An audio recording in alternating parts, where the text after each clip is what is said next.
Hi, this is Tash, and today I wanted to do a review of Gillian Flynn's novel Sharp Objects. Um, Actually, that's a lie. This is more of a discussion type piece about the way Flynn writes her women. So yes, Sharp Objects is Flynn's first novel. It's about this young journalist who gets sent by her publisher back to her hometown, and her hometown is this small kind of wealthier little place, and yeah, she gets sent there because there are some murders afoot and she has to go report on them. In order of Flynn's books, I think this is my second favourite of hers. It's no Gone Girl. Gone Girl is still superlative, but I liked it a lot more than Dark Places. That said, I feel like Flynn with each and every novel has gotten better and better. Flynn has improved each and every time she's published, and in particular I think she's improved with plots. The plot in this novel was not spectacular or groundbreaking, but the plot really for me isn't its most compelling facet. I really like the way Flynn writes characters. I think she's really wonderful at writing complex and dark, engaging characters. And I found out on the interwebs that there was a controversy, who is surprised, about the way that Flynn writes her female characters, and there have been claims that her characters are evil and that's sexist. And I mean, first of all, we need bad women in literature. Women can be bad just as much as they can be good. Even though I don't perceive her women as particularly bad or evil, I feel like she writes complex women, which is a difference. I feel like she writes selfish, flawed, autonomous women, and it kind of reminds me back in my Tumblr days when someone accused John Green of writing about broken people, and John Green was like, well, I mean, all the people I know are broken, so those are the people I write about. I don't know who you know. And that's how I feel about Flynn's women.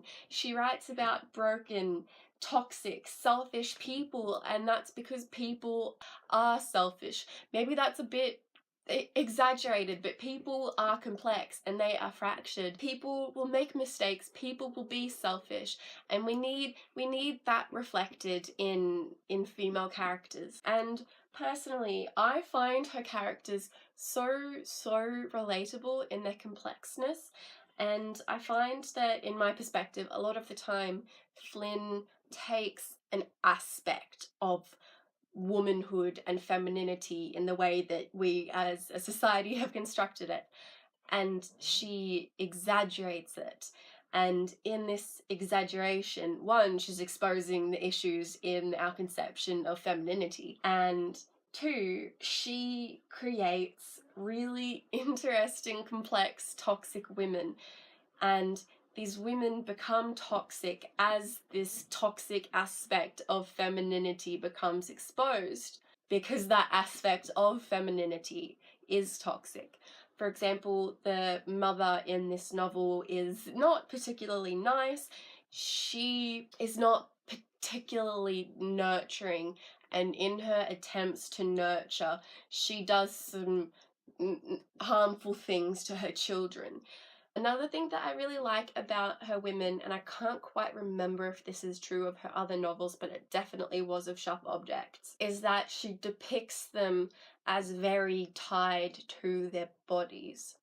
And it feels like an acknowledgement of the fact that living as a woman in contemporary society means that you are very tied to your body. Your worth, your identity is very tied to your body.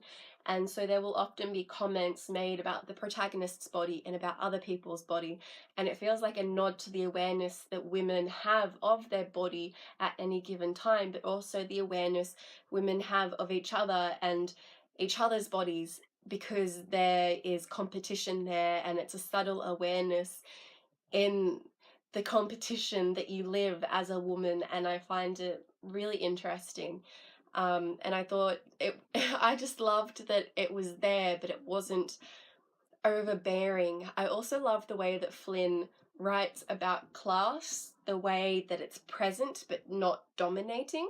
Yeah, so in conclusion, I really like sharp objects, and I really love the way that Flynn writes women, and it's not bad that they aren't likable characters. These characters don't exist to be palatable, because no one in real life exists just to be palatable. So I really, really love the way she writes female characters. And that's it from me. Goodbye.